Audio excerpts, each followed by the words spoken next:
এই মাছটার নাম হচ্ছে বাসা মাছ। দেখতে কিন্তু অনেক সুন্দর। এর নাম আসলে বাসা মাছ না হয় সুন্দরী মাছ হওয়া উচিত ছিল।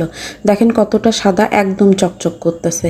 টাটকা টাটকা এই মাছের ভুনা এতটা যে মজা লাগে, কিংবা চচ্চড়ি করলেও অনেক বেশি মজা লাগে। আজকে আমি এই মাছের চচ্চড়ি করতেছি আলু দিয়ে।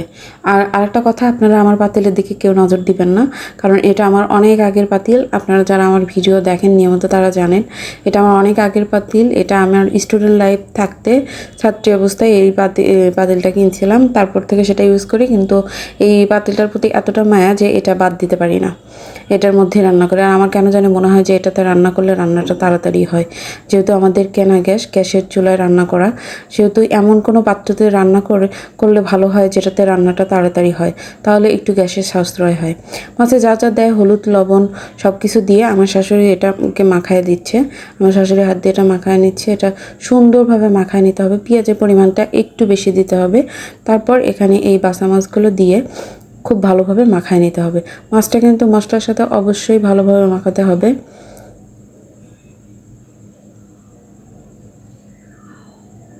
খুব ডলে ডলে কুচলে কুচলে মাছটার সঙ্গে মশলাগুলো মাখায় নেওয়া হচ্ছে। তারপর এর মধ্যে আমি কুচি করে রাখা আলুগুলো দিয়ে দিলাম।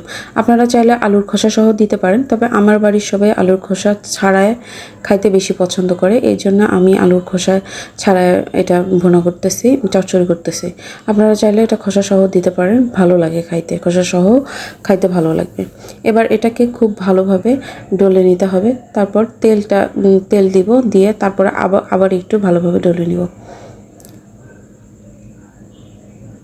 আপনারা একবার হলে এই মাছটা কিনে একটু ট্রাই করে দেখেন, খুবই সুস্বাদু খাইতে। আর এত তেলুক মাছগুলা, বিশেষ করে বাচ্চাদের জন্য এটা খুবই ভালো, খুবই ভালো এই মাছটা। এত তেলুক, আর কাটা খুব বেশি নাই। ছোট মাছ হয়তো অনেকে ভয় পায় যে কাটার জন্য খাইতে চায় না, কিন্তু এটাতে কাটা ওরকম নাই। আর একদম তেল মাছটা খাইতে, সবাই এটা পছন্দ করবে। মাছটাকে আমি খুব জোরে জাল দিয়ে এটাকে জাল করে নিচ্ছি। আমি একদম পানি পানি রাখবো না, আবার একেবারে শুকায় ফেলবো না, মাখা করব। কারণ এটা যেহেতু একদম টাটকা মাছ, এটা মাখা করে নামালে খুব ভালো লাগবে। হয়ে গেল আমার জলদি বাসা মাছের চচ্চড়ি বলেন আর ভুনা বলেন, যেটাই বলেন। এটা খাইতে খুবই মজার ছিল। আমার বাড়ির সবাই তো অনেক পছন্দ করছে এটা খাইতে। আপনারা একবার হলে এই মাছটা কিনে ট্রাই করে দেখবেন। আমি জানি না এটা আসলে কোথায় কি নামে বলে, তবে আমরা এটাকে বাসা মাছই বলি।